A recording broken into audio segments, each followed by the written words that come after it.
김준일 캐스터님. 예. 캐스터니까 중심 잘 잡아주시고요. 예. 해설위원은 마음대로 하시기 바랍니다. 제 마음대로 하겠습니다. 네. 감사합니다. 자, 첫 번째 중계할 경기 어떤 경기입니까? 두 차례에 걸쳐 한미일 연합 군사 훈련이 있었죠. 근데 여야의 빅매치가 지금 계속되고 있습니다.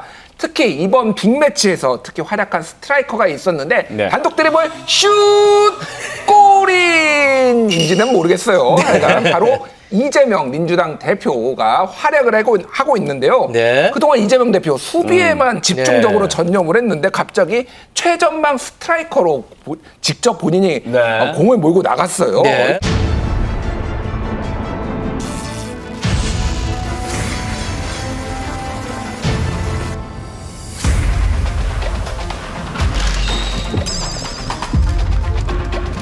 일본을 끌어들여서 왜 하필 독도 근처에 와서 그야말로 극단적 침해 행위다.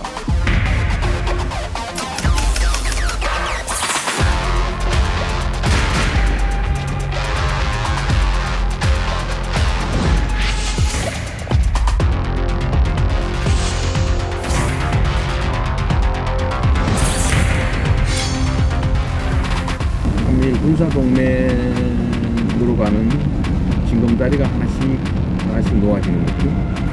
우리 국민들로서는 결코 영원할 수 없는 무기가 다시 한반도에 걸리는 날? 네, 지난달 말에는 대잠수함 훈련 그리고 네. 지난 6일에는 지금 미사일 방어 훈련을 했습니다. 그런데 이렇게 2주 연속 한미일이 같이 군사훈련을 한 것 자체가 처음이에요. 상당히 이례적이고 지금 한반도의 긴장관계가 올라가고 있다는 건데 문제는 핵심적인 건 요겁니다. 첫 번째, 일본 자위대가 우길기를 걸고 네. 독도 근방에서 훈련에 동참했다는 겁니다. 네. 우길기, 독도. 아, 이러니까 뭐 민감하죠. 벌써 끌어오르잖아요. 예. 그래서 민주당 측은 이 훈련이 안보 지키기가 아니라 일본 자위대를 군대로 인정한 거다. 사실상 군대로 인정해서 일본의 군사 이익만 지금 지켜준 거 아니냐. 그러니까 이제 극단적 친일 국방이다. 이런 표현이 나온 거고 예. 길게 보면은 일본의 한반도 진출을 사실상 이렇게 다리를 놔준 거 아니냐. 과거에는 훈련을 해도 제주도 남쪽 그러니까 제주도하고 일본 네. 그 양쪽의 공해상에서 보통 있었거든요. 독도라는 게 조금 민감했다. 이렇게 봐야 돼야 될 것 같습니다. 네. 자, 이재명 선수가 이제 드리블로 네. 돌파를 시도하고 있는데 그렇죠. 여당에서는 네. 수비 같은 공격을 하더라고요. 그렇죠. 예. 지금 여당이 국민의힘과 대통령실의 반응은 좀 달라요. 그러니까 대통령실에서는 점잖게 지금 얘기하고 있어요. 한반도와 동북아 안보 현실을 정확히 인식을 해라. 이렇게 점잖게 얘기를 했는데 국민의힘에서는 아주 상당히 날카롭습니다. 날카로워요. 뭐라고 했냐면 정치적 이익을 노린 친일 선동으로 안보까지 망치려 하느냐.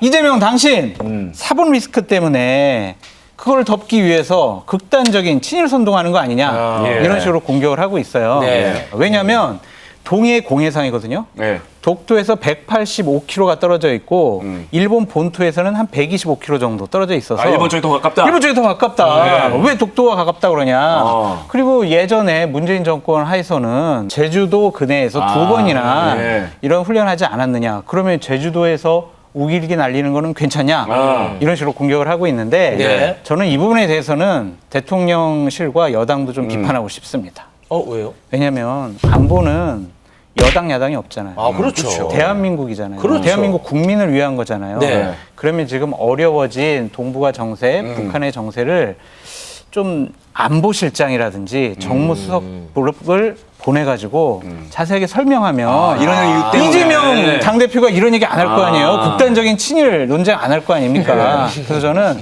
대통령실에서 협치 차원에서 가서 좀 설명을 좀 해주셔라. 지금 장성철 위원이 점잖게 돌려가기를 하고 있어요. 맞아, 이재명 대표가 아무것도 모르니까 빨리 와서 설명 좀 해줘라. 또 그런 해설 이면에. 이재명 대표가 설마 몰랐겠습니까? 제가 좀 설명을 드릴게요. 용어 정리부터 해야 돼요. 안보를 공조한다. 그리고 군사를 협력한다. 군사를 훈련한다. 사실은 이제 공식 용어는 아닌데 이게 조금씩 다 달라요. 안보 공조는 한일 간에 항상 되고 있습니다.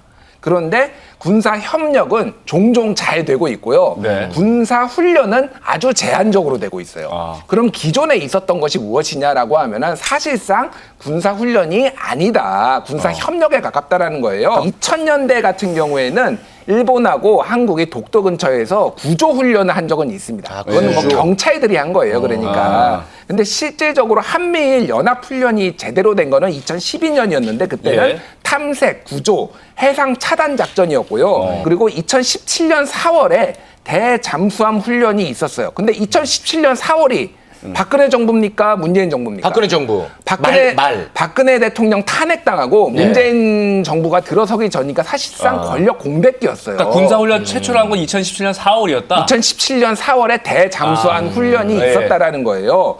그리고 2017년 그 같은 해 8월, 9월에는 뭐가 있었냐면은 미사일 탐지 훈련이 있었어요. 미사일 탐지 훈련 어떻게 합니까?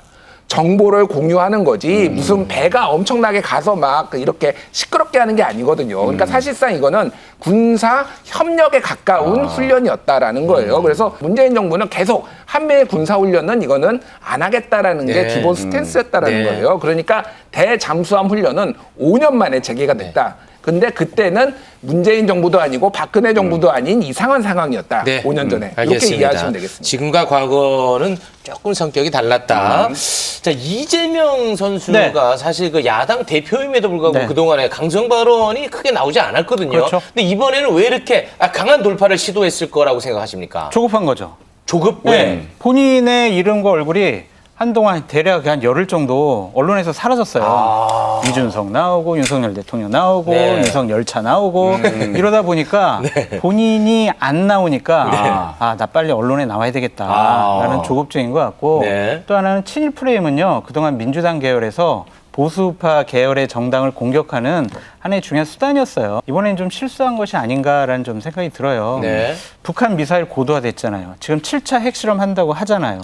그리고 지금 미사일 올해 뭐 23번이나 쐈잖아요. 그러면은 한미일 공동 뭐 군사 작전이든 훈련이든 해서 대한민국 국민의 생명과 안전을 보호하는데 일단은 군사훈련의 의미가 있지 않을까. 아까워요, 저는. 이재명 당대표가 이 시점에서 본인이 생각하는 자주국방 그리고 북한에 대한 어떠한 여러 가지 뭐 노선 이런 거를 발표했으면 좋았을 텐데 좀 아까운 길 놓친 것 같아요. 느껴진다. 정치적 행보로 그렇죠. 비춰진다. 정치적인 걸로 해석이 될 수도 있죠. 그리고 극단적 친일 국방이라는 용어가 조금 과할 수도 있습니다. 그거는 뭐 그 비판을 이해하는데 이게 근거가 없는 게 아니에요. 왜냐하면은 역대 정부가 그러면 윤석열 정부를 제외하고 왜 한미일 군사훈련을 다 안 했을까요? 뭐 다 주저했어요. 주저한 이유가 있는 거거든요. 문재인 정부도 올해 초 2월에 안 하겠다고 했고 윤석열 정부도 올해 5월에 안 하겠다고 하다가 나토 정상회의 갔다 와서 갑자기 이게 급변한 거예요. 정세 변화도 있지만은 너무 설명이 없이 급박하게 진행됐다라는 거 하나가 있고 또 하나는 일본 내부 정서가 있는데 지금 평화헌법이 개정이 되면은 일본 자위대가 군대가 되는 거 하나. 또 하나는 이게 분쟁 지역에 자위대를 파견할 수가 있어요. 그럼 독도가 분쟁 지역이거든요. 그러면 일본 자위대가 다 헌법이 개정되면 올 수도 있습니다. 이런 것까지 보고 이제 민주당에서는 우려를 제기를 한 거죠. Stay